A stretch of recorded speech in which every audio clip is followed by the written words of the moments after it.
আমাকে অনেকেই প্রশ্ন করেন, আপু আন্ডার 18 যারা এসে ডিক্লার দেয় নেদারল্যান্ডে, তো সেখানে আইনটা কি? আন্ডার 18 ডিক্লার দিলে তারা যখন মানে কেসটা পাবে, কেসে উইন করবে, তখন কি তারা অ্যাডাল্ট হওয়ার পর রেসিডেন্স কার্ডটা পাবে বা ফ্যামিলি আনতে পারবে? ভাই আপনাদের উদ্দেশ্যে বলতেছি, আন্ডার 18 যদি এখানে এসে আপনি কেস করেন, আপনি অ্যাডাল্ট হওয়ার জন্য অপেক্ষা নাই। আপনি কেসে যখন উইন করবেন সাথে সাথে আপনি রেসিডেন্স কার্ড পেয়ে যাবেন। তো মানে ২ থেকে ৩ সপ্তাহ বা সর্বোচ্চ ১ মাসের মধ্যে রেসিডেন্স কার্ড পেয়ে যাবেন। এটা অ্যাডাল্ট হলে আপনি পাবেন, এরকম কোনো বাধ্যবাধকতা আইন নেই। তারপরে আপনি ওই ফ্যামিলির জন্য এপ্লাই করতে পারবেন। আপনি যখন রেসিডেন্স পাবেন তখন আপনি আপনার ফ্যামিলির জন্য এপ্লাই করতে পারবেন। আপনার বাবা-মা, ভাই-বোন বা আপনার উপর যদি কেউ ডিপেন্ডেন্সি থাকে তাদের জন্য, সবার জন্য এপ্লাই করতে পারবেন। করে তাদেরকে নিয়ে আসতে পারবেন। এটা হচ্ছে একটা কথা। আবার একজনে আমাকে লিখেছেন, আপু আমি প্রেগনেন্ট, আমি ইয়েতে থাকি, পর্তুগালে থাকি। আমরা নেদারল্যান্ডে শিফট হতে চাচ্ছি।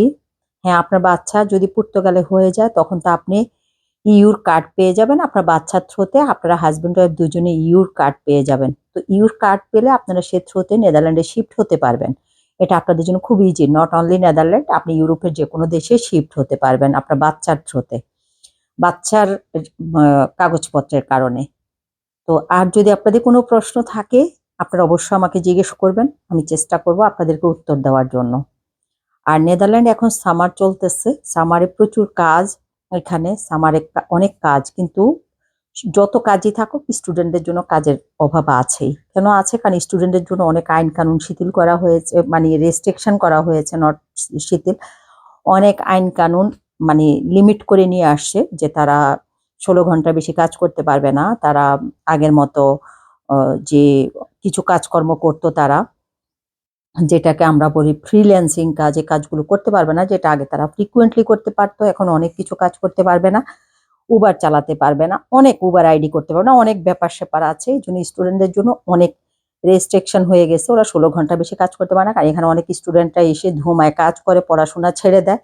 এতে ইউনিভার্সিটির লস হয়, গভর্নমেন্টের লস হয়। একদিকে গভর্নমেন্টকে ভ্যাট দিচ্ছে না ইনকাম করে, আরেকদিকে হচ্ছে আ ইউনিভার্সিটিতে তারা পড়াশোনা করে না, পড়াশোনার ড্রপ দিয়ে দেয়। ইউনিভার্সিটির সিটগুলো খালি যায়, ইউনিভার্সিটির টাকা মার যায়। সবকিছু মিলিয়ে এ কারণে নেদারল্যান্ড গভর্নমেন্ট এই সিস্টেমগুলো অফ করে দিয়েছে।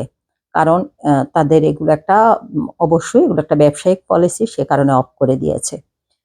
তো আজকে এই পর্যন্ত রইলো। আপনাদের যদি অন্য কোনো জিজ্ঞাসা থাকে অবশ্যই প্রশ্ন করবেন। আমি উত্তর দেওয়ার চেষ্টা করব। ভালো থাকবেন, সাথে থাকবেন। যারা নতুন তারা অবশ্যই চ্যানেলটি সাবস্ক্রাইব করবেন। যারা পুরাতন তারা অবশ্যই আমার পুরাতন ভিডিওগুলো দেখবেন এবং এই ভিডিও দেখে আপনারা শেয়ার করবেন। তাহলে আমি সবসময় আপনাদের সাথে অ্যাক্টিভ থাকবো। ওকে, বাই বাই।